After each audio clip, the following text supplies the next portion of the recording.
Session with Dr. Farid Holakouee.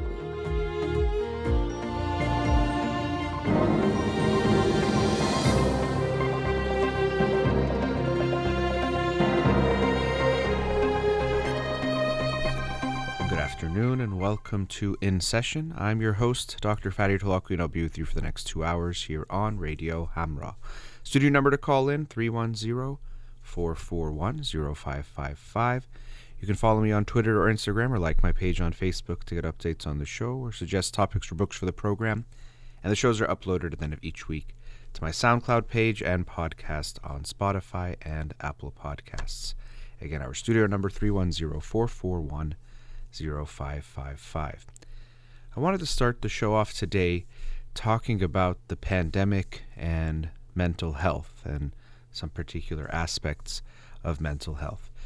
So the pandemic, as it was predicted to have huge effects on our mental health, and I discussed this on Monday night's show in George Bonanno's book, The End of Trauma, how after 9/11 there was this expectation that there would be huge declines in mental health, but there wasn't quite that. The result, or the people who had PTSD, was far fewer than what was expected. Similarly with the pandemic, I think there actually has been some considerable mental health outcomes that have been negative. It's affected people in a negative way, but I think that we also as a society showed our resilience and flexibility, that it's been definitely tough. Of course, people have lost their lives and loved ones, and it's led to lots of anxiety and different effects on people's well-being. But people tend to be more resilient than we can sometimes think. So it's kind of a paradox where, of course, things have an impact, but maybe at times we think it's going to impact us more than it does.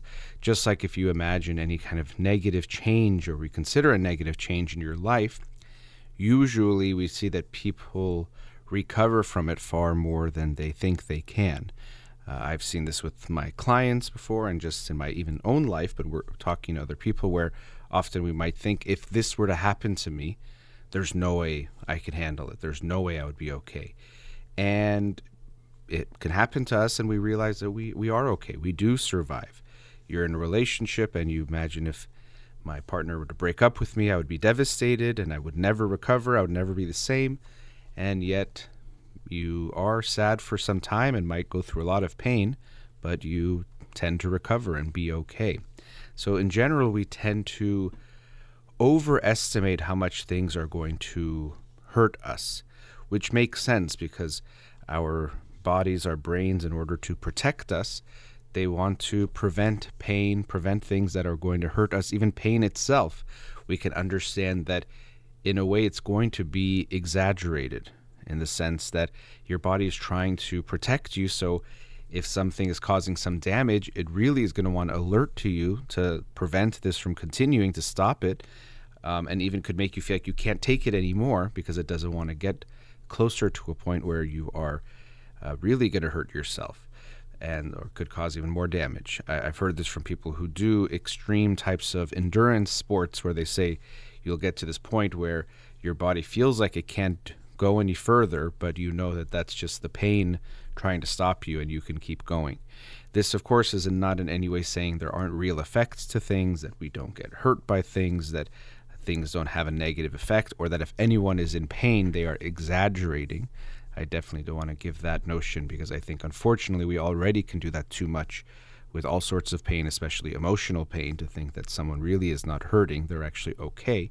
I mean this when we consider our own internal reactions and our own predictions of what we're going to experience. We can tend to have a bias towards thinking it's going to hurt more and that we can handle less than we actually can.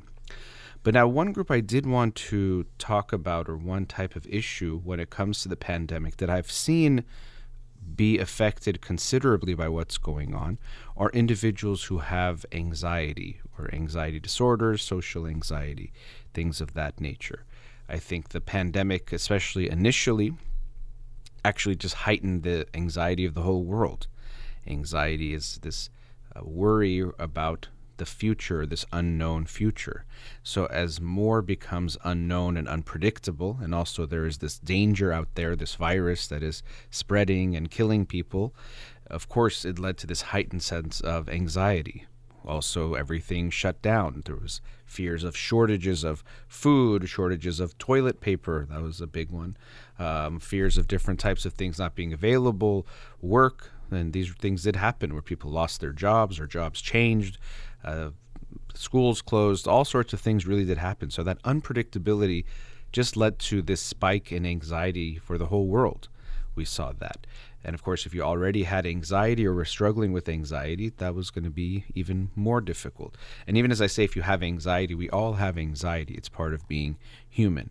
So I mean individuals who suffer with higher levels of anxiety that really cause distress even before the pandemic, they would be even more harmed by what was going on.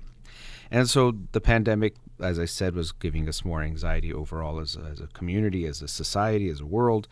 But people with anxiety experience this even further. You can understand individuals who are already, what you might call a germaphobe or preoccupied with cleanliness and with disease and those things. They were even more harshly affected by this pandemic of this virus that was spreading. And what also makes it difficult is it's an invisible thing. We can't see it with the naked eye, the virus. So that could add to the anxiety. What I also wanted to focus on is now that we are still in the midst of things, it's been this very complicated process where we think it's ending, but in some ways it feels never ending. And are we going to go back to normal, or what would normal look like? But at the same time, things are opening up to some degree, especially things like schools. And that's been a big source of contention for lots of people about opening them, not opening them, masks, no masks, vaccine mandates, and all of those things, which I won't get into right now. What I wanted to focus on is the experience of particularly children, but it also could be for adults, returning to school, and children who have and deal with anxiety. Because I've seen this as schools have been opening up and lots of children and teenagers are going back to school, that children with anxiety have been struggling particularly difficultly with what's going on. And so what we can understand is when the pandemic happened and schools closed, everyone was home, and that had lots of consequences of doing distance learning, from the quality of the education to how involved and engaged children were, which was a problem because it's always hard when you're sitting in your room, living your life, then all of a sudden that's your classroom, and to not have that context actually change in your environment can make it hard to switch your mind into school mode. So there was lots of challenges for lots of kids. Kids were falling behind. Also, it made it easier for kids to avoid dealing with things, so they wouldn't see the teacher every day. So if they were falling behind, I saw a lot of kids that were falling behind and losing, staying on track of things, and they really didn't have any way of enforcing it as closely as before, where the teacher could pull the kid aside and say, hey, you've missed a few assignments in person. They could email, but those are a lot easier to ignore than an in-person interaction. So we had those consequences too of how school was going, the change, of course, socially, that children were no longer around each other all day long as they were before, and we're missing that as well. But for children with anxiety, they probably experience heightened anxiety, but they also, in an unfortunate way, got comfortable not having to face a lot of the things that tended to make them anxious. Being around kids, if they have some social anxiety, going to school might give them anxiety. So what happened during the pandemic, and happened for a lot of us, is we were essentially put into our cocoons even more at home, in this comfort zone. And yeah, it was difficult and painful in lots of ways, but it was a lot easier and a lot more comfortable. And so for kids who have anxiety, they got more comfortable and more stuck in this comfort zone, and they also didn't have to face their anxieties. And when we don't face an anxiety, they only become stronger and larger and harder to face. The monster becomes bigger and bigger when you don't face it. So if you, let's say, are a child who would get nervous being in school, anxious about the social part of being in school, and now for a year and a half, you're at home all the time, and then you're asked, okay, now go to school again, this could be a particularly challenging time for you, because now it can feel so scary. I got so comfortable for a year being at home for school, and now I have to go back out into the classroom. So something to be aware of if you have children who have anxiety, and again, most people have at least some, but if your child particularly deals with that, that going back to school could be exciting and fun in a lot of ways, and a lot of kids were excited about that, but also can be very, very anxiety provoking, especially if you've gotten comfortable not having to face that anxiety. And this is another one of these paradoxes or things that we have to balance in our own lives, even each individual, but especially, let's say, if you have a child with anxiety, is how do I help my child face their fears, face their anxieties, so that they recognize that they can overcome them, that they're not that scary. And really, we know that the only way we can overcome or come to terms with any kind of fear or anxiety is to face it. Unfortunately, it makes us want to avoid. That's what it's telling us to do. That thing is scary. That thing doesn't feel good. Go away from it. But the only way we get over them is by facing them, and by not facing them, they only loom larger. So how do I encourage my child to face their fears and their anxieties while at the same time not overwhelming them? Because if you just keep forcing them to do everything that they have a hard time doing, they can get overwhelmed, burned out, or they might now really hate that thing. So if you force them to go into a bunch of social situations that they don't want to go to, it can help if it's done in the right way and they feel okay about it. But if you overwhelm them, now they might even more hate going to social things. You'd be like, oh, I never want to go to a party because I had so many bad experiences. So as a parent, when your child is going back to school, it's something to be aware of. How difficult is it for them? How are they adjusting to going back to being in person? The distractions at home were a particular way of being home and feeling like they're in their room and maybe having their other things open or doing other things while they were technically in class, but really they weren't. But now being in the classroom again, they can be distracted by seeing their peers. If they feel uncomfortable in their own skin or about how they look or how they feel about themselves, now they can feel exposed again. They can feel that they're being seen, and that could create some anxiety that then leads to things like distractions and having a hard time paying attention. So this is something that I've been seeing more and more as kids are going back to school, that children with anxiety are really struggling with this process. And it's something to be aware of as a parent. You might think, well, it's great. And even your child might in some ways be excited to go back. They might miss seeing their friends. They might miss aspects of it.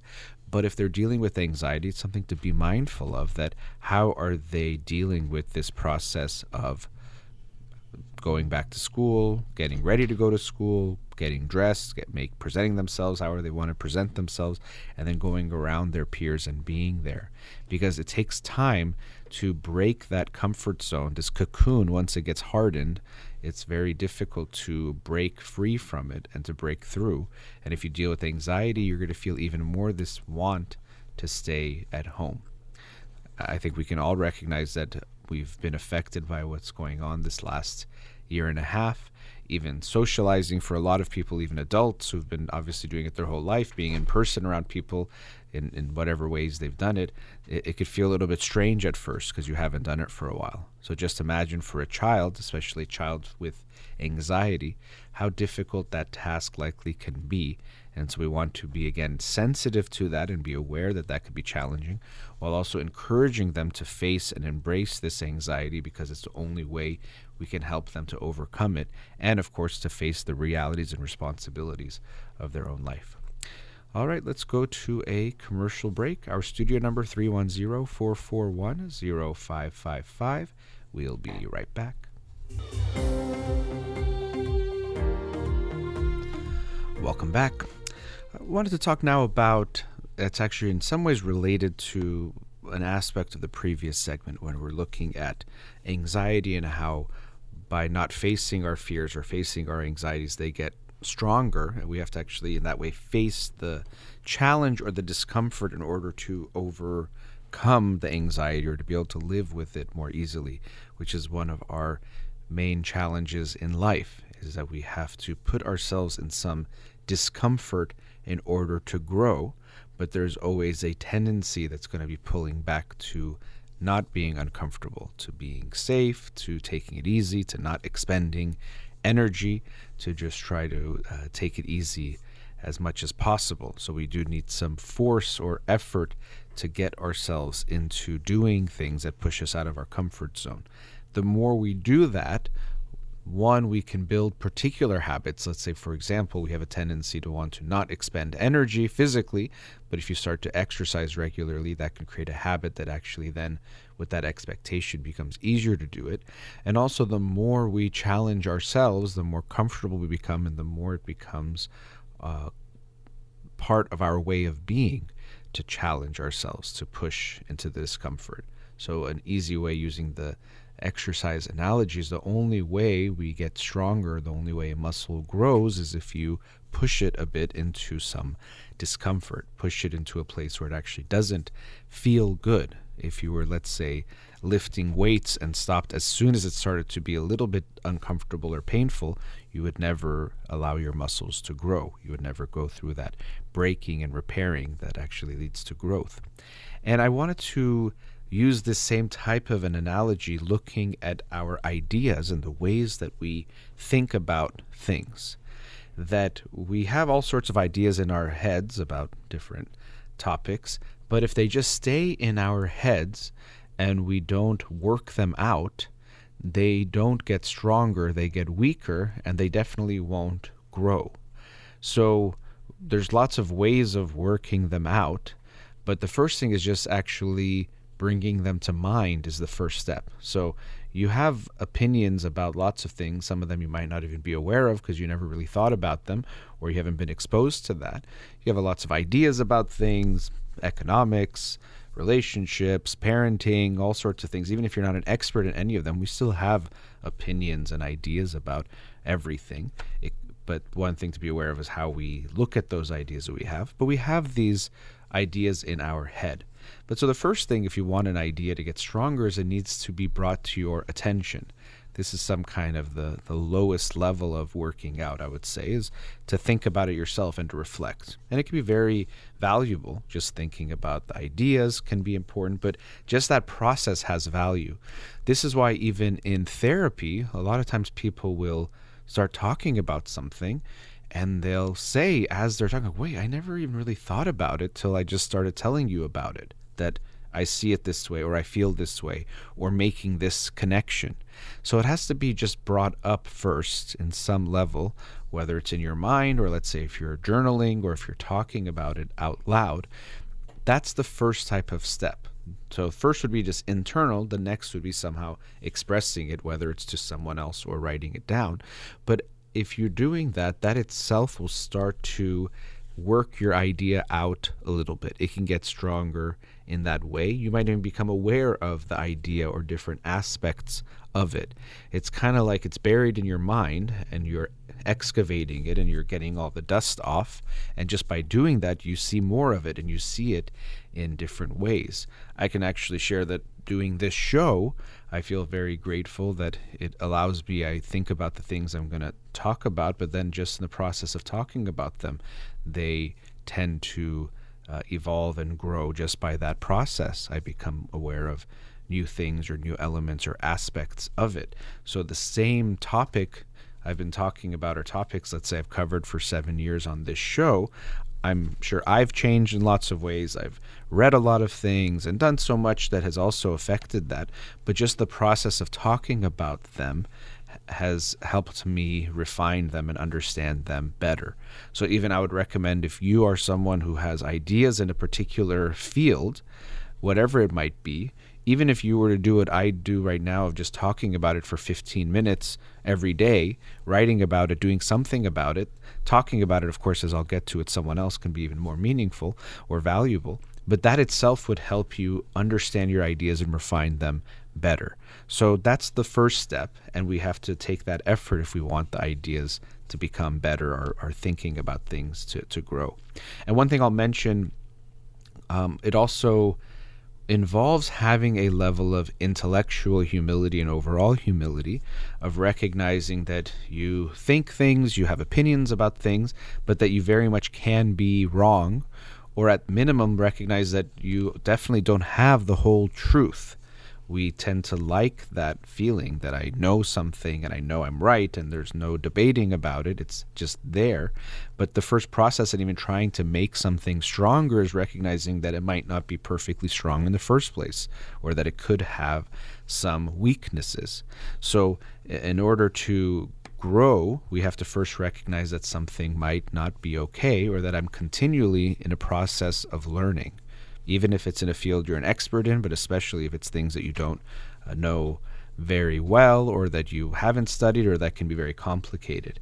And since I'm bringing this aspect of it up, this is very important for me because I think we see this so much in it's always been the case, but especially with social media, this advent of stating your opinion as fact and as certainty, and as anyone who disagrees with you is stupid. So I know that if you do this tax plan, it's going to be a disaster. Or if you do this type of new social program, it's going to be amazing. Or if you're going to do this, it definitely is going to work. Or this other idea is so stupid. People get more attention when they say things with more conviction, with more emotion. If they create conflict, so if they attack the other side, both it gets that side angry and it makes people on your own side more riled up and excited and saying, yeah, you're right, and they're going to like and comment and share those kinds of things.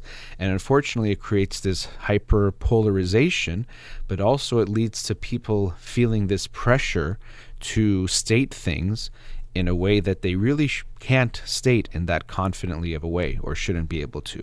So I always find it almost funny that people will talk about economic plans where people who have PhDs in economics and have been studying it for decades might disagree on and not be sure about, but someone in their just kind of passive way of looking at it, or if they've read an article or two which likely agreed with what they thought anyway, now they think they know for sure this is the way.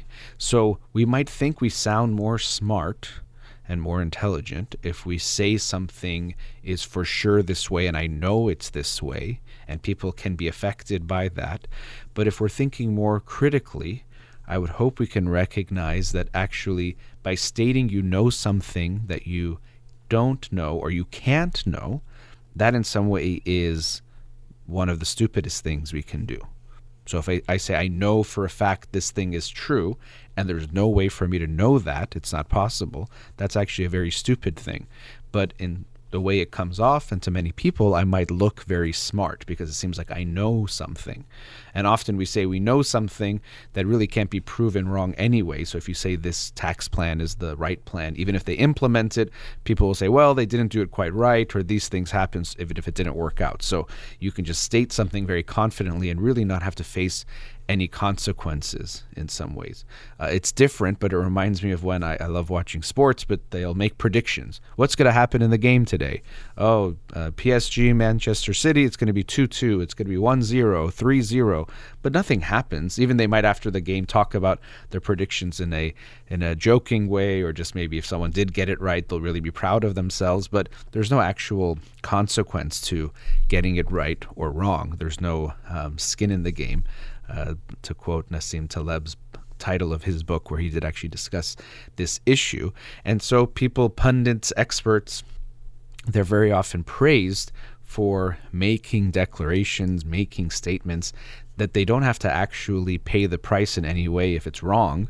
If the pundits say the score is going to be this and the score is different, they're still there the next week telling you about the games and making their predictions. It's just the entertainment. Also, I think I was watching some soccer matches yesterday, and they're making these predictions, and I realized people before the game have this anxiety and this excitement, so they like hearing something that's certain. Going back to this tendency we have of preferring certainty. So they want to hear someone say this is what's going to happen. It just makes them feel good.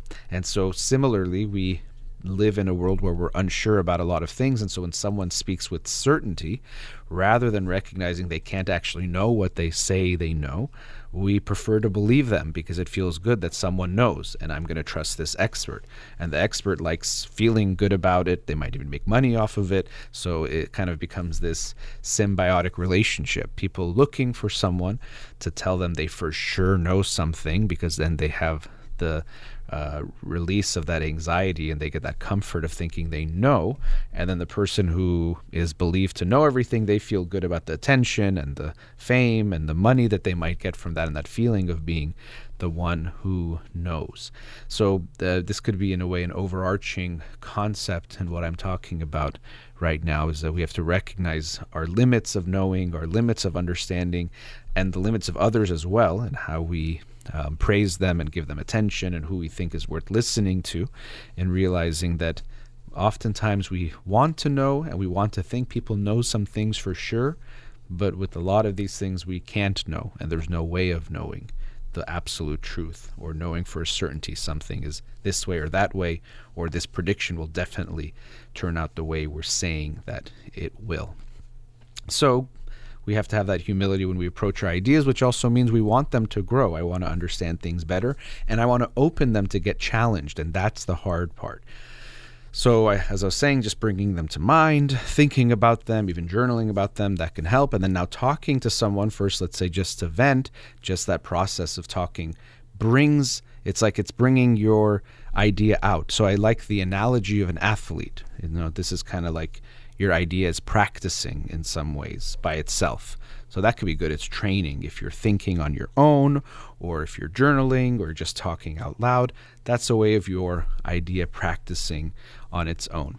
Now, what people do, the next step would be to talk to other people about it, to talk to other people about your ideas and the ways you think about things. But interestingly, what most people do is they talk to people that are on their team. So they talk to people that believe what they already believe, and that feels really good.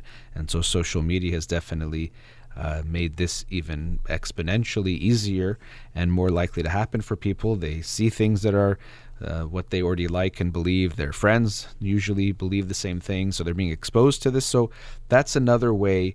But this kind of practicing actually can hurt us, but that's the next level that sometimes people go to. Is, well, I'm talking to people about these ideas, but it's people that already agree with me. Oh, this what a stupid tax idea, right? It's so stupid. I agree. You agree. They're so dumb. We're so smart. And this feels good, but this kind of practice where you're actually not challenging yourself can actually make you weaker. It almost can make you unaware of what you're not good at. Let's say if you're an athlete, you practice in a way, but you're not really trying to hurt each other. It's almost like you're playing basketball and practicing, but there's no defense. So you're just passing the ball and shooting, and it looks really easy because there's no opposition.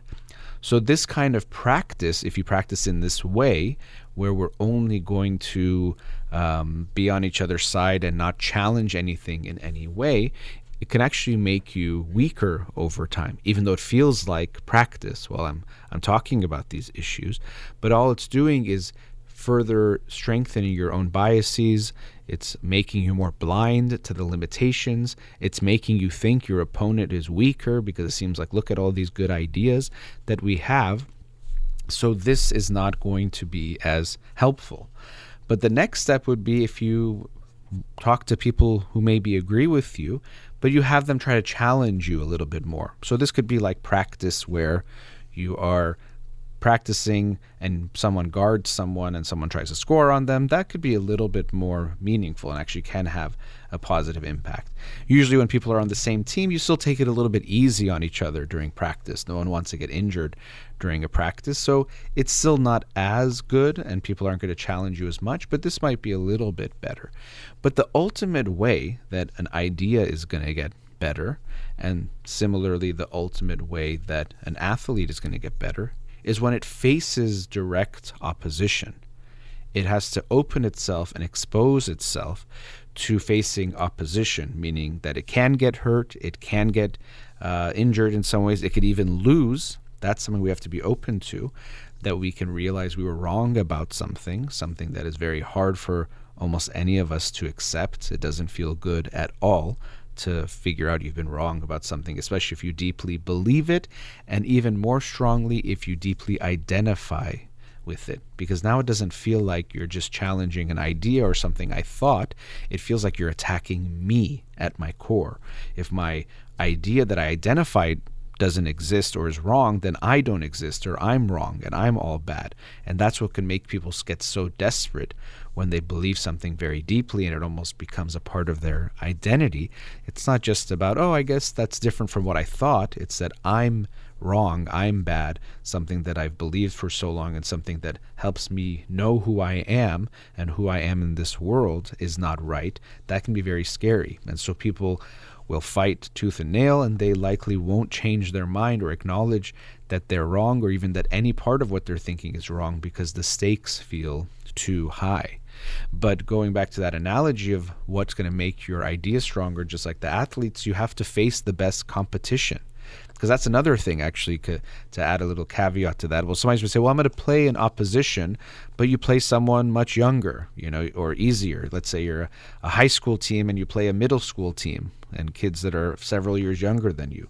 Well, yeah, it looks like there's opposition, but you know that they're not that good at the thing you're doing, which is, let's say, having an argument, but in this case, playing basketball. So you're not going to get that much better, and it's more that you're playing to remind yourself or to reinforce or to convince yourself how right you are.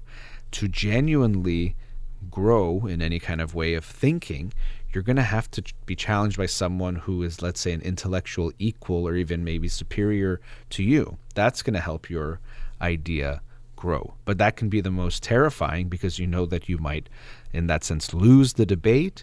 But not just, I would hope we don't approach these things as like winning and losing itself, but that you might be exposing your idea to its flaws and weaknesses and things that might not quite be right about it.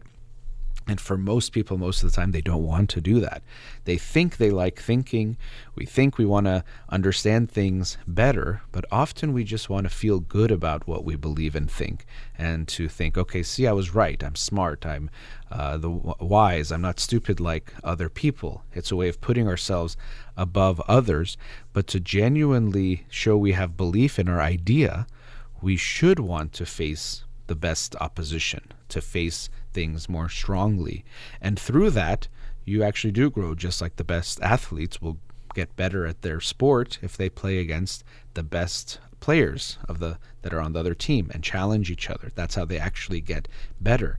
If they just wanted to play against their own team and have fun, they could do that and they might enjoy it, but they would never get really better. And so I would hope we intellectually will approach things in that way. It's challenging, and it does involve the humility that I mentioned and the sense of being open to being wrong, something that can be terrifying for many of us, especially if you identify with ideas and if you identify yourself as someone smart. This is what gives me value. This is what makes me good. So I don't want to be wrong because that feels really bad. But I hope we will have that courage in ourselves and our ideas and look at our ideas and ourselves kind of like this athlete, that I want to face the best opposition that I can in order to really test my idea and how good it is, and actually to help it grow. If my desire is to learn about things and know things, then I should be seeking the truth, not seeking being right. But far too often we prefer choosing being right and staying in that comfort zone than exposing ourselves to that possibility of being wrong, not being right, and learning something in the process. All right, let's go to another commercial break. Studio number 310-441-0555. We'll be right back.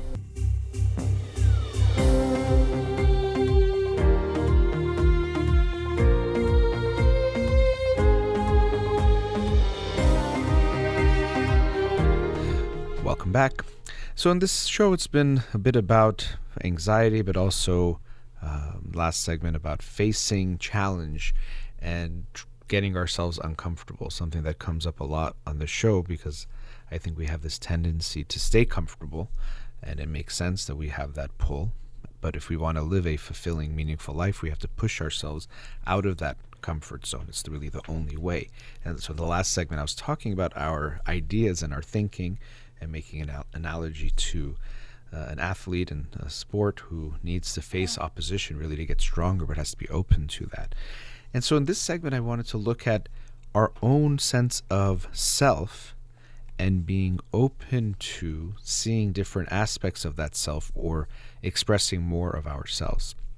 So this, I'll say it to this notion of your whole self, your true self.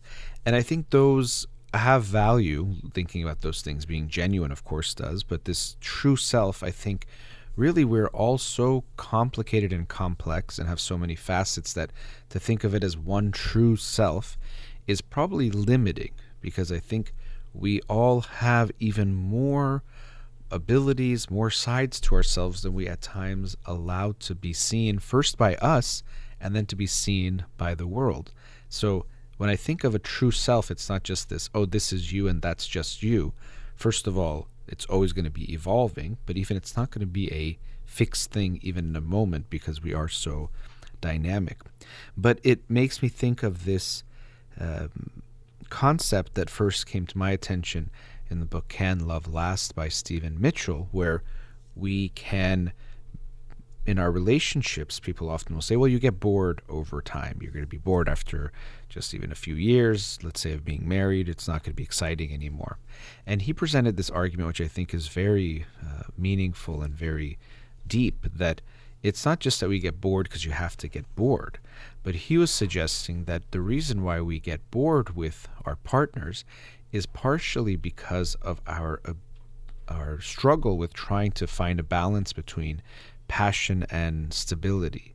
So when you first meet someone, because so much of them is unknown, there's this initial attraction and spark, but because so much of them is unknown, this is part of what contributes to the passion.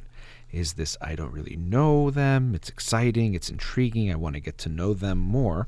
And so that's the passion part is, at least in part, created by this not knowing or unknown of the other person. But then as we get to know them and we're trying to settle down and now we're more emotionally invested in this other person, we want to feel more stable in the relationship. And so because of that, we try to get more predictability. And we, in this sense, over time trade this passion and this unknowing for this stability. But that stability and predictability also comes with boredom, because we trick ourselves into thinking, both ourselves and then our partner will think about us in this way, that I fully know you and there's nothing more to know. I know what you're going to do, how you're going to act. And so because of that, the passion starts to go out. And so rather than it being a black and white thing, always do this, always do that, it's finding this balance of course, another aspect of a depth of a relationship is getting to know your partner. So it's not to say you don't know them at all. That wouldn't make sense. And it's actually part of what builds that foundation of your relationship. So you do know them to some degree, but to think you fully know them and to think there's nothing left to learn or know about them, this is the lie that we tell ourselves and the lie that makes us feel more bored in the relationship. So if you can find this balance of knowing but also recognizing there's always more to know, sometimes it's a cliche thing, but you'll hear the advice, which I think is good advice, to think that you're always dating your partner. Even if you're married, you're still dating in the sense that you're getting to know each other still, and you're still dating in the sense that you will try to, what you do in the beginning of dating, impress each other, look good for each other, to make the other person feel good, to even feel the threat that I can lose you. Not some big threat, but that it's not guaranteed that you have them. And of course, you've gotten married, but people get divorced. But in a realistic sense, recognizing, valuing what you have. So in that sense, not taking it for granted. Hopefully not a big anxiety if I can lose you in any moment. This is part of why we make a commitment, is to know that you're going to stay, that even if things get tough, we will try to work through it. But of course, if it gets to a certain point, it can lead to the end of the relationship. So we do this in our relationships with our partners. We trade the passion for some boredom. But what I think is interesting is we also do this with ourselves, that it can be a little bit anxiety provoking or scary to not know exactly who you are or what you're going to do. So we find these very hardened routines and stereotypical ways of living our lives, that it isn't because this is just who I am. It's because this is how I've become comfortable being. So it's not all that you are is just the person that does this or never does that, who acts in this way in these situations. That could be some of you and you have that tendency, but it's not all that you are. But it could be anxiety provoking to feel that I'm going to express more aspects of myself. So we might think that doesn't make sense. We can see it, yeah, maybe with someone else you're not seeing them for who they are, but how could I not see myself? I am myself. But how we let ourselves be and our actual ability to give ourselves the freedom to be genuine in any moment, meaning that I'll allow myself to express what is coming out, we actually tend not to do that because we're trying to find these safer ways of being. So I think it's important for us to try to give ourselves the opportunity to express more of who we are in different ways. So this can involve a variety of things. Definitely trying new behaviors and trying new activities to see what you enjoy, what do you feel when you do different things. Most people prefer having routine and knowing exactly what's going to happen and what they're going to do, but this to me would be limiting expressing yourself. And even in this way, going back to the example of a relationship where it could keep the passion alive and keep the love alive, if we recognize some of this unknowing, we can actually have that with ourselves and become less bored with ourselves if we recognize there's more to me than I even know yet, or I haven't experienced so many things to see how I will respond. A human being is not just a static thing. A lot of it is how we interact with the world. So if we put you in a brand new situation, you might act in brand new ways for yourself, or respond in a way you've never seen, or show a skill you didn't know you had, or an interest you didn't know you had, or something you would enjoy. So we have to put ourselves in different and new situations and activities and behaviors and try things out to see how we feel. This is actually something that happens in adolescence, and in Erik Erikson's psychosocial stages of development. We look at identity versus role confusion, but there's a sense of I'm figuring out my identity, and that's partially why in adolescence, before we get to the stage of forming our identity, we're trying out different things. So you'll see, we'll say, oh, they color their hair, or they try piercings, or different things, or they get into different things. And so we might think that's a bit of an extreme way. And it doesn't mean you're always going to live your life as an adolescent in that sense. But I do think we lose too much of that we think, okay, now I know who I am and it's fixed. I don't think that makes sense. You, first of all, are going to continue to change throughout life and will evolve. But also there's parts of yourself you probably haven't even met yet yourself. So people haven't met it, but first you have to meet and interact with it and give yourself that space to try things. In a related way, it sometimes reminds me of when people think about what they want to do for their careers and for what do they think they would be best at to contribute to the world. And so people have their jobs and careers and it feels possibly safe or comfortable. And I think people are actually often afraid to really think about, what do I really want to do? Or put it in a different way, if I could do anything, what would I do? Or what do I think would be the best utilization of my particular gifts and talents and things I enjoy? And people are often afraid to ask themselves, because if they become aware of this dream kind of job, and not dream as in it's easy and a fairy tale, but that it's their most resonates most deeply with their own skills and abilities and their own passions, it's because if I now know that this is my passion, is something else, then I would have to go through all the hard work, face all the unknowns and all the challenges that would have to happen for me to get to that new place. I might have to quit my job, go back to school, completely change careers, maybe move. So many big things would have to happen for me to reach that goal or that dream. So I'd rather not even know what my dream is. It could feel better to be ignorant of it than to know it's there and know I'm not giving it to myself, because that involves feeling disappointed or knowing it's there. If I know my dream job is somewhere and I'm not going towards it, I have to live with that. But if I think, well, this is my life, this is work is kind of boring, but whatever, that's the way the world is, that can be a safer place for me to stay. So you might think you know yourself fully because you are yourself, but I'm asking you to think, well, is there more to me than has met my eye, not just meets the eye of others? Are there more ways of being that I can express? Because we can feel comfortable that, okay, I'm the kind of person who doesn't get upset, or I'm the kind of person who's always in a good mood, or I'm the kind of person who does this or that or whatever it might be. That could be a comfortable space to stay in, which I can understand. And just like in a relationship, it makes sense. We have some self-knowledge, awareness of ourselves. But just to be aware that you actually might be more than you've shown so far, more than you've expressed and experienced.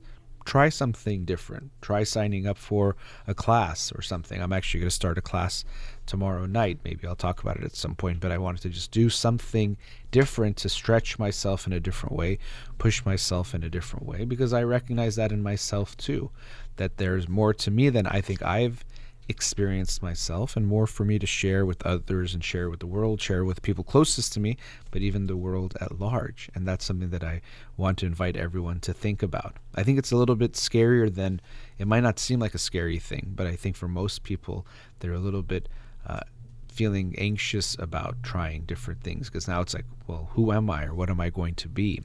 Even in therapy, at times when people start exploring different aspects of themselves, we notice these fears coming up. So sometimes when we look at what we might consider your shadow, these parts of yourself that you've disowned, part of what's going on is there's this fear that if I face these parts of me, it's going to overtake me. So let's say you've put some aspect of yourself, anger, away. You're afraid that anger will overtake you, or you're going to become the super angry person if you let it out.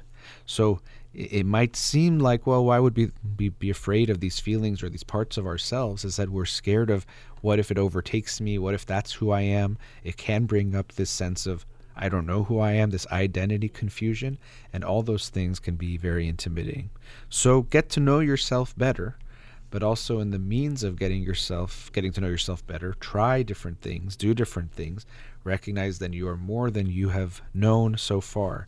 Your relationship with yourself has likely been limited by you forcing yourself to be a particular way, to act in a particular way that you think makes sense or has become a strategy that works for you. But if you push into that discomfort of going into some of that unknown, you might fall in love with yourself all over again, or fall more in love with these different parts of who you are. All right, let's go to another commercial break. Studio number 310-441-0555. We'll be right back.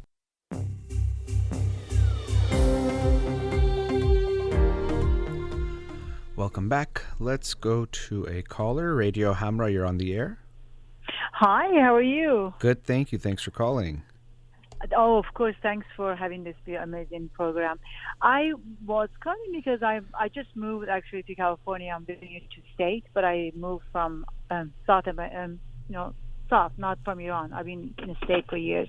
Okay. But the reason I was calling, I would like to get your opinion in how to start a school studying psychology at age 50.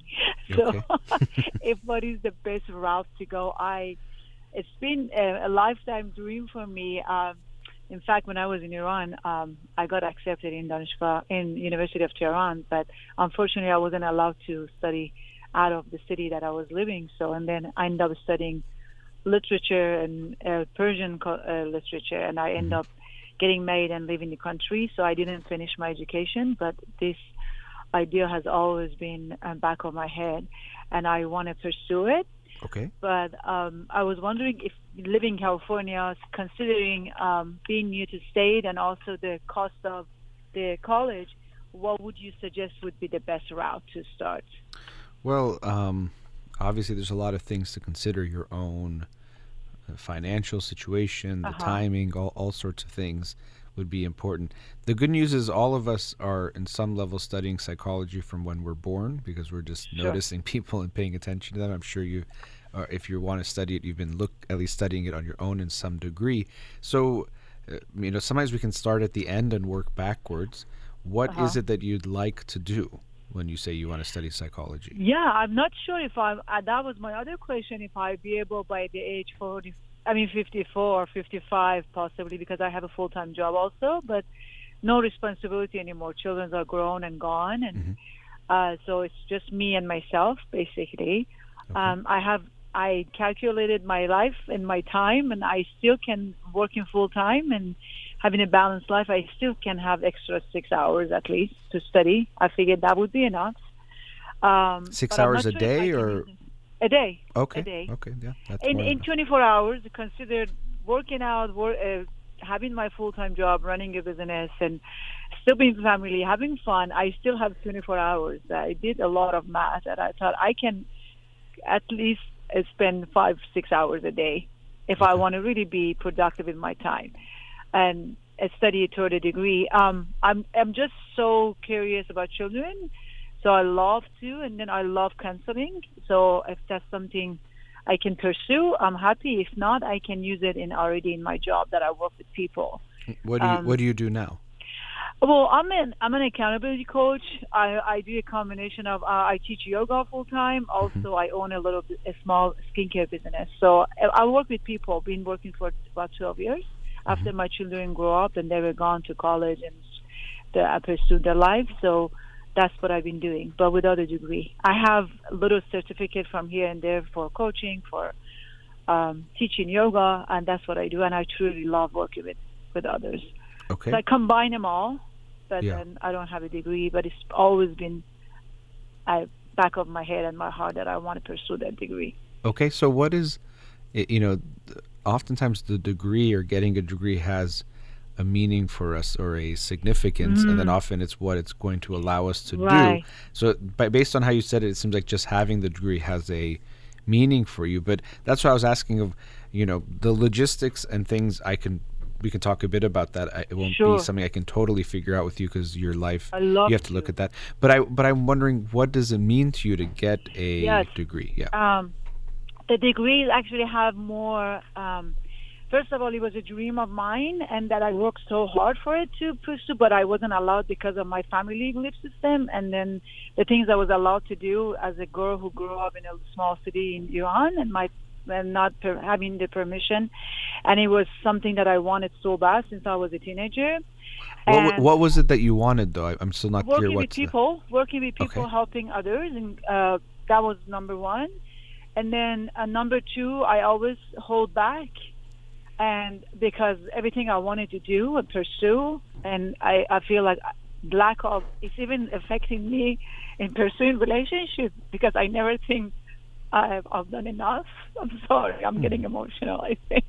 So I feel pursuing that.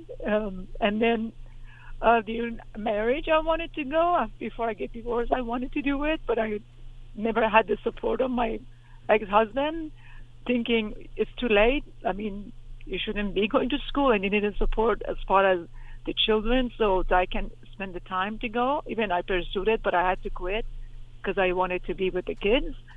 So I feel like it's unfinished business for me, but also for advancing my own education and just to prove to myself that I can do it, mostly. But as far as making money with it, I'm okay.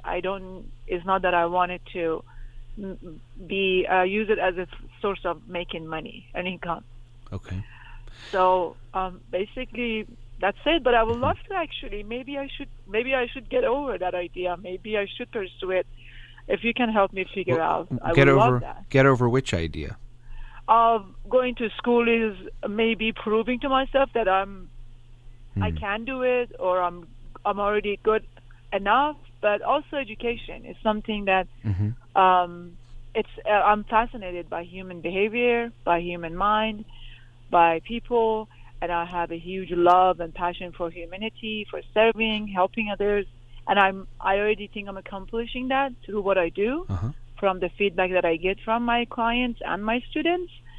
But there's always a piece of me I feel like is missing. I think that it's that degree. So maybe it's not healthy. Maybe it is. Maybe so. I'm not sure. Definitely you're not sure. That last part was very clear. And a lot of those things might be true. I mean, first of all, that you are good enough. You are, just by being a human being. I'd want you to feel that about yourself.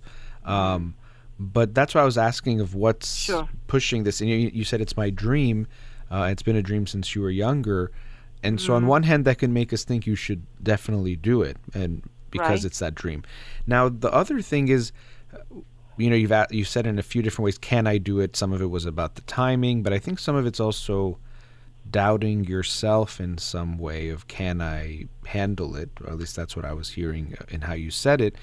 And that's another thing about when something stays a dream, we don't have to face the realities of potentially it doesn't work out, or we can't do it, or we face challenges. And so it does seem like you've had these legitimate things in your life that got in the way, but it could be that you've been a bit afraid or anxious about facing this yourself, of seeing, can I do it? Because if it's just in oh, I would love to do this, or I want to do this someday, or they won't let me, then you don't have to face the risks that come with anything we take on, that it can not work out, we can fail, we can get rejected, all sorts of things like that can happen. So I'm wondering what you think about that. Is there this sense that an anxiety of, can I handle this? Is it just a dream, or can I actually make it reality? I believe I can. I have Okay. no reason, because I've been evaluating a lot my life and myself. I feel like there's nothing in my way anymore. Like a peace of mind of not supporting the children to go to college. I don't have to take care of anybody. Mm-hmm. No sick family member. Nobody's in need of financially. Everybody's in a good place, and I have peace of mind, and I have a good call, and I want to use that time and pursue it. Of course, advancing my education as well. So thinking, why not pursue it toward that direction? And who knows what will be next? Yeah. That can help advance my career and my future. And those are the thoughts that came. And then I even sat down and wrote down the hours, my days. So where do I have extra time that I can use toward pursuing it?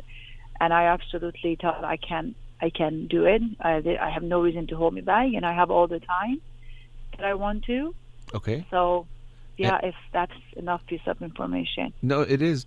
And I definitely think you can do it, because most degrees involve, can you work hard enough and consistently enough to get the degree, rather than there's some big limitation that you have to have, let's say, a certain IQ or something like that. So I'm sure you can. I was wondering if there's some anxiety from you about that. We would expect there to be any anxiety if you're starting a graduate program or something like that. But just wanted to see if there was some sense from yourself of, can I do this or not?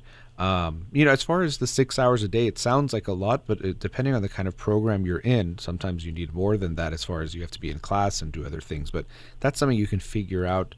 The logistics of it, for me, I know that was part of what you were asking about.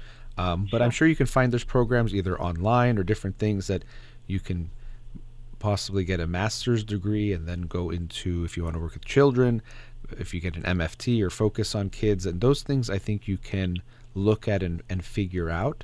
Or have you thought about that? Do you know what kind of a degree or program you want to go into? Believe it or not, I saw myself all the way to master. That's where I saw myself. Okay. But I wasn't sure as far as being new to the state of California and not knowing anything about the education in here. So would I start with some college, community college? Will I start, as far as the quality? Will I start with online to start the basic and then transfer to university? Or those were my concern and guidance that I needed. Yeah, and I don't know the details of that. You'll have to. Well, do you have a bachelor's degree? I don't. That's why I said Okay. I left the university. Yeah. I was studying after I wasn't able to do the psychology intern, I ended up studying in the next option that I was accepted in Iran, and I did the concours or the entrance exam in Iran. And then I got married at a very young age, Okay. like 22. So moving here. Yeah, so that's something you'll have to look at. Sometimes schools will require that, or at least they'll require that you've taken some courses. If they don't require a bachelor's, they often will, but you can look at different schools and see what your options are. Probably either way, you'll have to go back and at least take some classes at first at community college, and then depends if they need you to get a bachelor's degree, you would have to transfer and do all of that. So that's something you're gonna have to look into, researching the schools. I don't know all the details of what they require for you to do, but yeah, I think if you want to go that route, why not? It seems very meaningful for you. I do think it's going to be important for you to also look at, it seems like not having done this makes you see yourself differently, because you got emotional in that part where it was something of even what you've pursued in your life and relationships. It seems like not having this degree has affected the way you value yourself in some way. I do, and I'm fully aware of it. I'm working on myself, and I have accomplished a lot as a person. So you have what? I believe I have been working hard on myself and accomplished a lot in my personal life, and and in general overall. But it just feels like it's something and it's missing, and it could totally be, and it's something that psychologically a problem that seeing myself that lacking, because it's just I don't want to be identified by my degree. Yeah. But I'm fully aware of that. But Yeah. But then also, knowing it and doing something about it or accepting it, I guess that's another.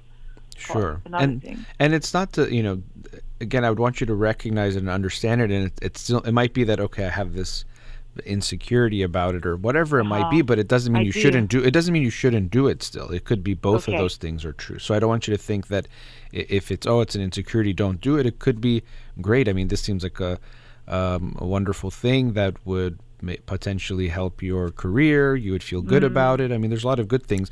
Yeah, but I would want you to look at and face this part that feels not good enough without it, because that it might not change. Even you get the degree, and there could be something still there that I would want you to look at. So where do you and these things have a lot of cultural significance, but I'm wondering, where do you see this in yourself, this strong connection of not having the degree and the value of the degree for you?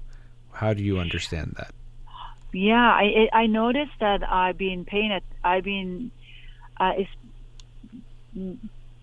it's triggering some spots in me that the more I'm noticing it more and more. It feels like as people are speaking about themselves, and I meet somebody or a coworker or new person or new student or new client, I noticed that the moment they mention their degree or their schooling, and then it triggers something in me. That and I'm getting emotional about it again.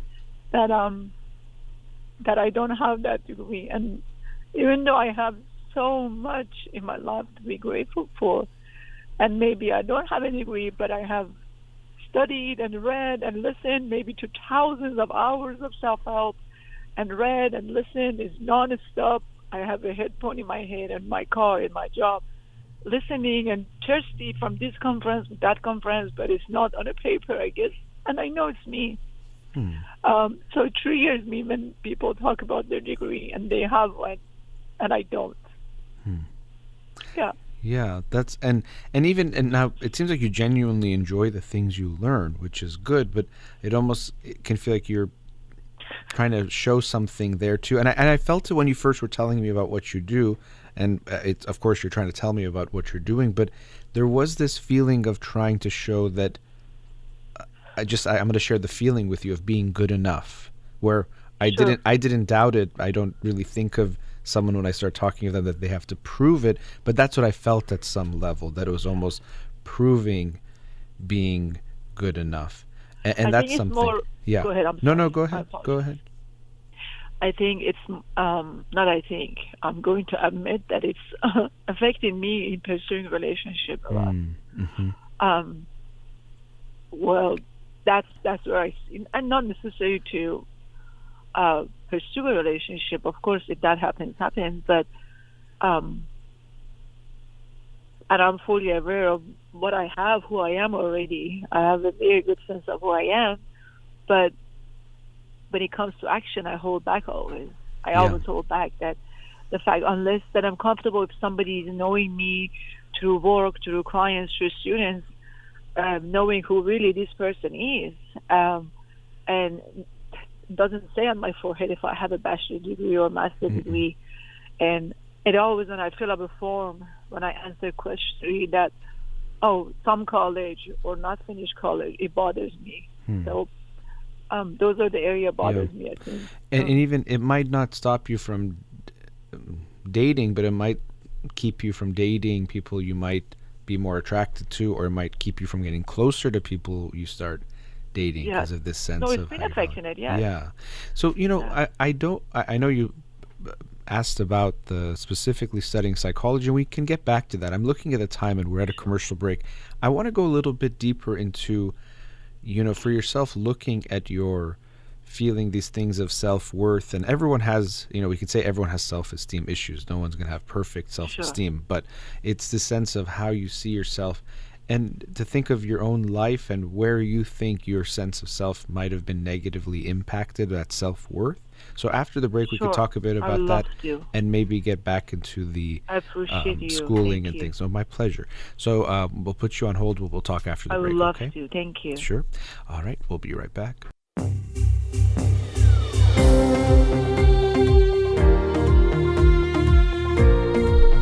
Welcome back. Before the break, we were with a caller. Let's go back to them now. Caller, are you still there? Hello? Yes. Hi. Hi. Hi. Thanks for taking my call Of again. course, sure. So, as I mentioned before the break, wanted to go a little bit more into this sense of how you see yourself and value yourself. And as I've made the point a few times, I think it's likely that going to school will still be good for you, and I think you should pursue it. But I want us to also understand this sense of how you see yourself and view yourself. So what did you think about over the break about looking at your own development of your self-love, self-worth, and how you see yourself? Well, I see myself a very strong, genuine, hardworking, kind, love to serve.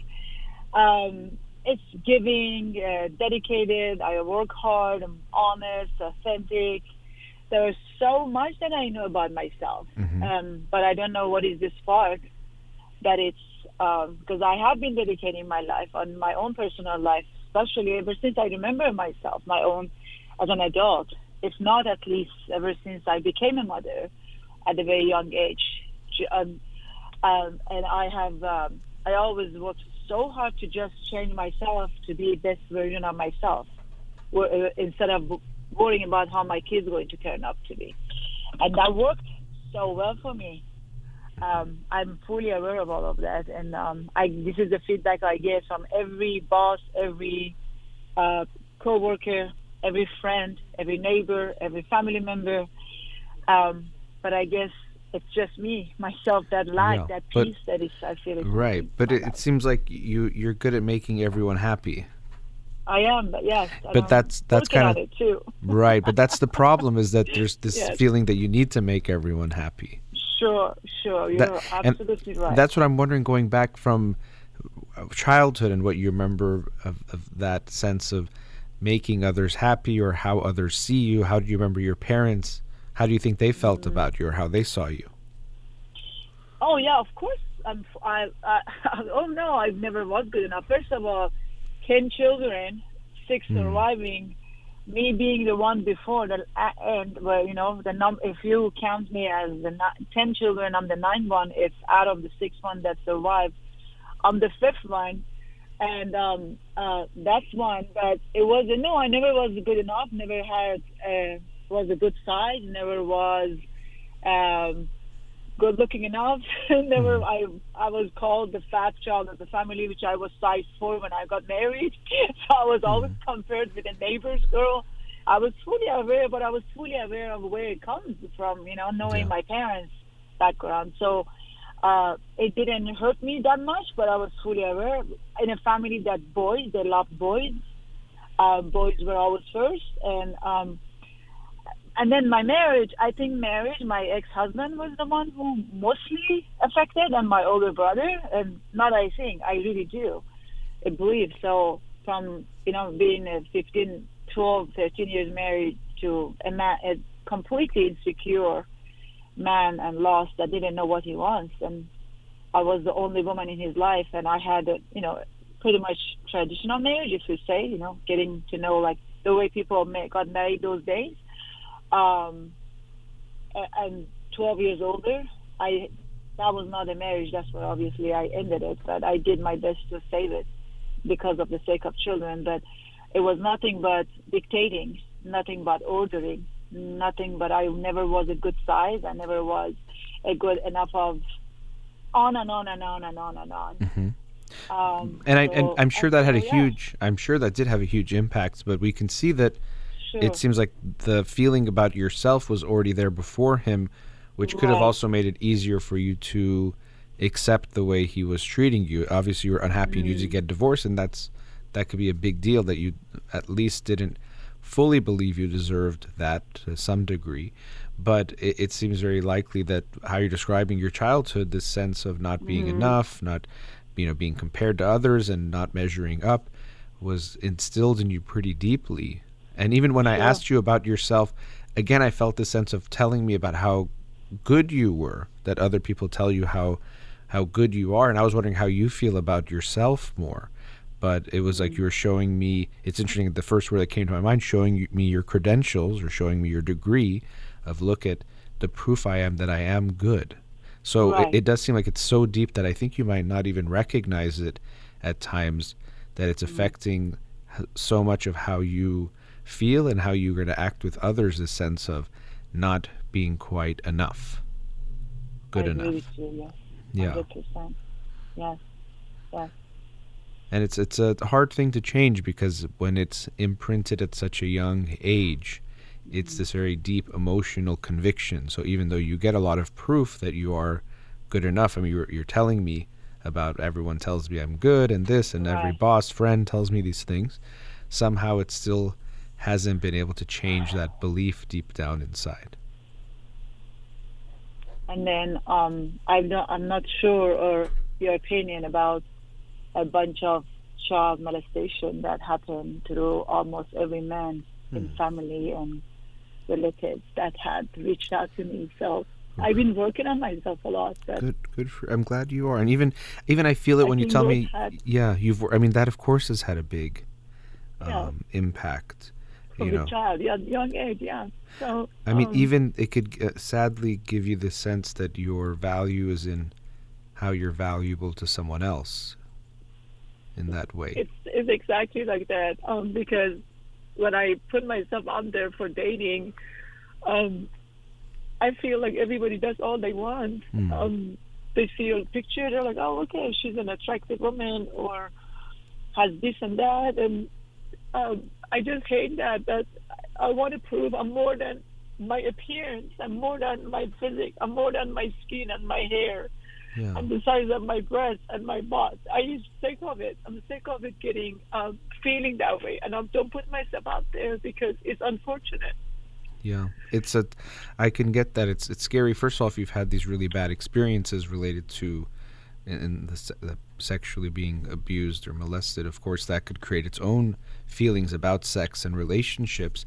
But then, you have this, it's challenging for you because your own value without serving someone, you can doubt it at times, but then also you expect that's all they're going to see and want too, that they're just going to want the physical or whatever, however it serves them. So we can understand when that's how it feels, you will be reluctant to enter a relationship. Why would you want to create a relationship where you're just going to take care of someone else and you're going to get neglected, or you're not going to be seen for who you are? So on one level, you desire closeness and having a companion, but also your expectation of what a relationship will be like is very negative. So it probably prevents you, as you're saying, from really putting yourself out there or creating that type of a meaningful relationship. True. And unfortunately, it could also reinforce creating casual relationships at times. I don't know if that happens, but if you do, then it will reinforce. Okay. Because it could then reinforce further your idea that that's all people are looking for is something casual. I have to admit, Dr. Holakouee, that I'm fully aware of that, and I never even tried. I mean, I did a few times that it ended up being casual, years and years and years ago, just to test myself, and that wasn't the intention, but I was aware of what I'm doing. But a couple of times when I was divorced back in years ago, but I was not that. No, I actually do. I have to admit, with all this, I really do see marriage, or whether it's as a committed relationship, as a very meaningful and beautiful. And it was something I actually always thought about, considering looking at my parents' marriage, which they had an arranged marriage, and years ago, 70 years ago or 80 years ago, actually a long time ago, I made that commitment that I never will be in an unfulfilling relationship, and never want that create that environment and that image for my own children, which I really stood by it. And I believe, and I truly believe, there are meaningful, and it can be Yeah. But I think that pursuing relationship, from what I'm connecting the dots, is, pardon me, the education. I feel like maybe that is the key. Maybe I can prove I am more than just my physique. I am more than But yeah, just. and that's, even the way you say it, like usually when we say I have to prove to someone something, it Right. tells us some things. It's not about the thing. It's something deeper than that. Because, I think, like I said a few times now, I think it could make sense for Sure. you to go back to school and get this master's degree. It seems Sure. like you want it and you deserve it. But I would hope that you can continue looking at this, that you already are good enough or are valuable enough and are undermining your own value. And that's going to be a process that it seems like you're working on, but to continue to work on, to realize it's not that you're Okay. not enough, because it seems like what you're saying is the kind of relationship I want, or the way I want a man to value me. I'm not sure if I have that value, or I'm not sure they're going to see that value, but it already is there. It's just for It's you to in there. recognize it Okay. more and see it. And I mean, it seems like just Okay. years from when you were born of this sense of not sure if you're good enough, being told you're this, and being told you're physically not even attractive, being told, or at least that weight was the issue, being compared in all these ways. Of course, you're not going to Right. feel, very good or strong about yourself. And it really is remarkable. I'm always amazed at how deep these wounds can go. And Right. actually, as I'm saying it, of course, it's that the wounds are deep, but then we usually continue those dramas throughout our life. Even so, it seems like your husband, your ex-husband, just further, made those wounds even more strong and clear rather than healed Yeah. them. And so that's usually Right. what we do, is because we feel a certain way about ourselves and about other people, we continue those same dramas from childhood. So it's not just what happened in childhood, but that it unfortunately helped dictate a lot Right. of your life. I think Jung has a quote, something about how as long as we don't, if the unconscious remains unconscious, or we're not aware of what's happened to us, we'll keep reliving our past and we'll call it fate. We just think, oh, it's my bad Oh, luck that I yeah. ended up with No. this person or got treated this way, but we won't be aware of the ways we're guiding our story to be the same as it was before. So, and the awareness can be big, but even still, it can be hard to change it, because you're feeling, I think you get that you have this sense of seeing yourself as less than you are. But then when you're in an interaction with someone, that still is going to be there, that feeling of, are they going to like me, or will they treat me right? Or those fears and anxieties can feel so real that it could be tough. And so it could be hard to try to question that voice more and more and put yourself out there in different ways. But I hope you will do that, and it looks like you're looking at yourself and will continue to do that. And it could be scary to be wrong about something that, even though it's hurting us, it still can be scary to be like, oh, maybe I was wrong about this. So I hope you'll realize you're wrong about how you see yourself, that you're more valuable and worth more than you see. And lastly, coming back to the schooling, the logistics I don't know. You'll have to probably go back Okay. to school. You can do a master's. There's online programs. There's so many ways for you to get this done. There might be some Okay. anxiety of, can I do this? But I definitely know you can, as far as the capability. It's just, will you do it? And that's going to be up to you. But I think it could be fair to yourself to give it to yourself, and knowing that the degree is not going to change you. You're not going to all of a sudden be I hear you. a totally different person. It could hopefully have some opportunities. I could understand you being proud of yourself for doing it and getting it accomplished, and it's been years in the making and waiting. But I hope you recognize your value is not going to be created by this degree. It's going to just Okay. be another aspect of you. But the true value of yourself is something that you didn't get told was there to begin with. And that's something that you're slowly going to have to get more and more in touch with. And I hope you can do that for yourself. Okay. Awesome. Well, I'll take that definitely to action. I appreciate it. Thank you so much. No, I really agree with you, because at one point after my divorce, I was thinking, okay, I opened this huge day spa. It was like, oh, if I own a business, if I prove that I'm this, I'm that, I can. And I was miserable because I was just working 7 days. I was making a ton of money, and I was working 7 days a week, and I realized, okay.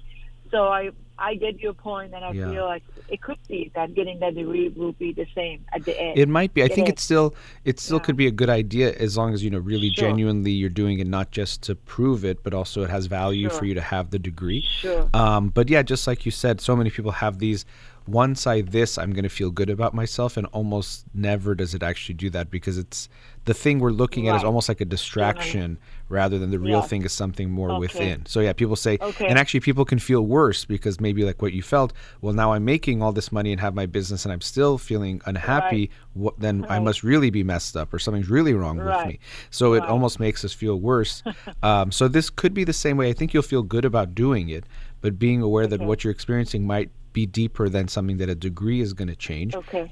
But I'd say go for it and make it happen for yourself. You know, it's also not a black and white thing or just work on yourself and that's the only thing. By doing things, it can have an impact. It's not going to change you completely. But by going back to school and showing that to yourself, it could feel good and make you feel better about yourself in small steps. Not that the degree is going to change everything. So I think that could be good for you to do something also that's for yourself, because now I don't want you to get the degree to prove to others that you're good, Sure. but I also feel like a lot of what you've shared is that you're very much about serving others, and even you didn't go to school because of others a lot of times. Had to, you're married, the kids. So that part of it I like too, that you're doing something that seems like it's more for you. But this sense that proving to others, that's also something that, to be aware of that aspect of it. But I wish you the best, and if you want to make it happen, you can make it happen, and I wish you good luck. I wish you the best too, and I your appreciate family. it. Thank you so much. Thank you. Nice talking to you. Have a great day. Likewise. You too. Take care. All right. Let's go to our last commercial break. We'll be right back.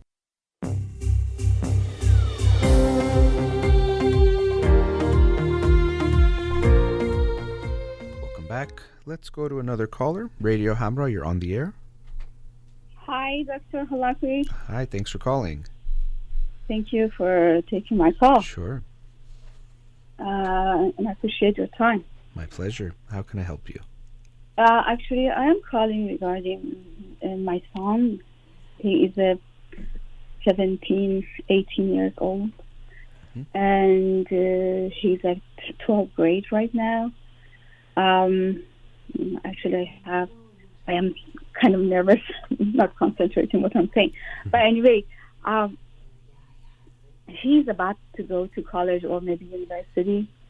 He was actually found, and then he was in elementary school as a gifted student, but he is not a person to Let me stop you study. there I'm having a little bit of a hard time hearing you. If you can speak a little Okay. louder, that'd be good. Thank you. Okay, so my son is going to, as I was talking, he's going to go to university or maybe college. I don't know what is he was supposed to be. But anyway, he was actually found as a gifted student in elementary school here in California. And but he is not a person to study that much. He was a person to do sports, especially soccer. And right now he's very interested in basketball. As I'm seeing, he's watching soccer, basketball, even American football or maybe baseball. And also playing a lot of games. And I was thinking maybe because of his he's good at math. I was thinking maybe he would choose to go for something like related to math programs, but he was saying that I'm going to go to business school, and since I'm not aware of exactly what is business school in this country, because it means a lot, I think.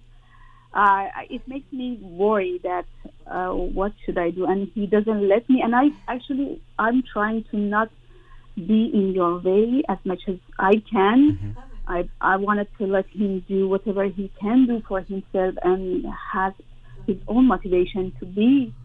But I don't know if this much freedom that we are actually, me and my husband, giving him even something to be to live in a lot comfort zone and doesn't do that much for himself. Okay. Well, which part? So it seems on one hand you're worried about what he's going to study, and then also you're worried about his overall like his work ethic or how he's working? Is You that know, what he when he was started middle school, he was doing math program, like accelerated math program that he was doing 2 years in 1 year, and he finished it. Mm-hmm. And right now, I think he's doing CB calculus, BC calculus, something like this. And I know that his math is good, but he is not a person to study as much as he can do. He's doing his assignments. That's all he's doing. And I was thinking maybe he can go for more serious major. But I'm seeing him. He's trying to take like an easy way to go for. Even he's saying that I'm not going to go more than 4 years of university. I'm going to study just 4 years. And so he is trying to get into a university, but he hasn't applied that much. He hasn't prepared himself for UC University or and wants to go maybe to Cal State or maybe UC. He's thinking UC. He's not acting that he wanted to go to UC. So it makes me worry. What should I do? Should I take any step or let him be? Do whatever mistake that he can do in his life and then get the experience from it, or no, just get involved in the situation, in the process. Well, the thing is, it's always hard to help a situation if we don't know exactly what's going on. And so I understand you're worried you think he's not really trying hard enough or he's not preparing enough for his future. But I don't know what's happening for him. Is it that he doesn't really care because he's depressed or not feeling good about himself or his life? Is it that he is anxious about the next step of his life and he's not sure he can do it? Is it that he doesn't have dreams or motivation to something to work towards? So what do you think is going on with him and how you understand him? Maybe I need to explain it more because Sure. he was actually when we came here like around 12 years ago. I put him. My husband went to Iran for some time, and then I put him in karate, and he was doing mixed martial art for a long time, and he was about to get mixed martial art, his black belt, and he was doing a really good job at that. His master, he said, they loved him, and he was involved to teaching the student, like a younger student, but as his master asked him and earn some money.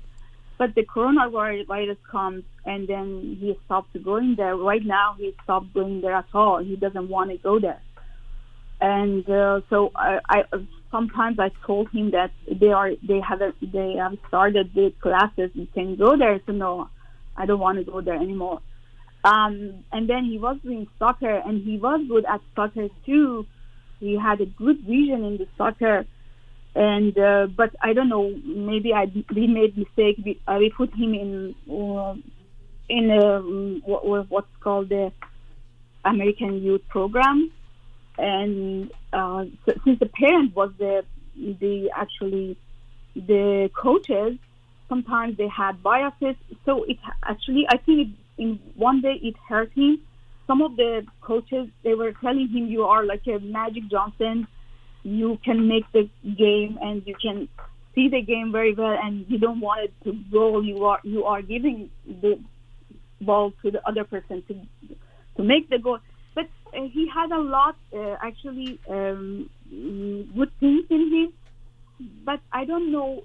He is very stubborn to do whatever he wanted to do, and I know that he has a lot of information. He is playing game, and I'm seeing him most of the time. He is actually leading other kids during the game, but I don't know. This stuff is enough for him to go for his future, and let him do whatever he is trying to do.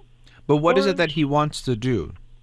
He is saying that I'm going to do business, and said business is very broad. And I asked him, business is very broad, as I understand. He says, I'm going to go business in sport. I don't know what is business in sport. Is there anything in the sport that related to business specifically? So, and then he's saying that he didn't say to me, but he said to his aunt that I'm going to be independent. So I'm going to go somewhere kind of away from the home. And so I was thinking also the financial matter also came to the game for me also. What I should do later when he goes out of he's not going out of the state, but he's not he's trying to not stay in our area, going out like maybe San Jose, San Diego, Irvine, whatever. And if he can get in, I don't know with his efforts to apply for the colleges, even if he gets into other this actually UC colleges, or just going to any Cal State or maybe college. So I am thinking too much, but I think this stuff is in me, but I don't know how much is it. I have to consider it as to be real, and how much is it I have to throw it away. Well, I mean, whatever he tells you, you have to at least show him you're listening to him and you care about what he's saying. When you say real, I mean, things change. So right now he might say he wants to study this, or I don't know what's going on for him. The way you're describing him academically, he doesn't seem like he wants to pursue his academics, or he's taking it seriously. I don't know why, like I said, what's going on.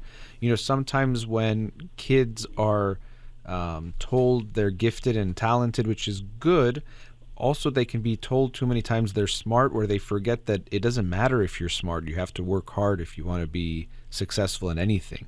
Talent is not enough. In that way, it's very overrated. So I don't know if he was getting this message, and if he was very smart, a lot of times the work can come easily, so they don't push themselves very much. And then as they get older and the work actually gets harder and you do have to push yourself, they might not want to go into that effort or that challenge.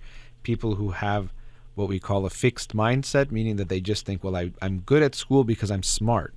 But they don't realize actually you're good at school because you work hard. That's how you're going to be successful. So I'm not sure if there's some issue there with his work ethic and his not wanting to challenge himself in some way that's making him take what at least sounds to you or feels to you like an easier way, like he just wants to not really go to school that much or just take it easy academically. So I don't know what's going on. I wouldn't get too fixated that we have to do something now because his future is going to, something bad is going to happen. A lot of kids go through these times of not knowing what they want to do, or they think they know and they change their mind, or they don't get motivated, but then they get motivated for some other reason. So I wouldn't want you to get too worried that this is the rest of his life or he's going to change his whole life now. We want to try to understand what's going on with him. And so you can't, force him to go to a certain school or push him too much in a certain way, because if he doesn't want it, he's not going to make it happen. And so I'm getting the sense that he's someone who's not, is a little bit afraid of the challenges that are coming his way. And so he's looking for a way of avoiding that. I'm not sure if that seems accurate to you. There is actually several aspects of him in that I have it in my mind. Right, for example, when he was in middle school, and his math has changed, and I was starting to go to the university to study a master's degree to go ahead and get a job. And I was very busy. His dad not that much involved in his situation. And I was kind of nervous that time. I was talking to his math teacher that if he can do this, because I know that he's not trying that much hard. I asked him if I let him be in this class, because 2 years in 1 year, it means that you have to double your effort, double your work. But he didn't do that much. And then he said that his score is good. It's not bad. It's like he was doing some B and C, and then later he actually kept his math at B score. And then he saw my frustration and my anxiety about him. He showed me video from TED Talk from a boy that was like a 12-year-old, as the same as age as he was, and he was like a autism kid that was actually was found as a person that's doing the Einstein. Let me. I'm going to stop you there for a second. Let me stop because we just have about a minute left. So we have to wrap it up. So maybe if we had more time, we can get into more of the details. The thing is, he has to feel motivated to do it. I know you're saying, should I take it seriously? What he says, as I mentioned, you need to talk to him, and when he tells you something, hear him. But I'm more concerned with this bigger sense of his motivation overall. Is it that he's down or depressed about himself or life in general? Is it that he's trying to just take the comfort zone and not push himself or challenge himself in some way? Those are the things you really have to also look at. Not that you can just change them for him, but I wouldn't get too worried, because I feel the anxiety, and when you're talking about it, that he's going to set a path and everything is going to be determined now. So even if he doesn't take it too seriously now, it doesn't mean that's going to be his whole future. And don't put too much pressure that I have to make a big change right now because something bad is going to happen. I'm looking at the time. I do have to stop for today. Maybe we could have a longer conversation another time that you can get into more of the detail. But from what I'm hearing from you, we have to give him the space to also figure out what is happening too. But maybe we can speak another time. Thanks for calling. Okay, thank you. Sure. Thank you. All right. My pleasure. Have a nice day. All right. Thank you to Ghazala here in the studio. You've been listening to In Session with Dr. Farid Holakouee. Have a wonderful day.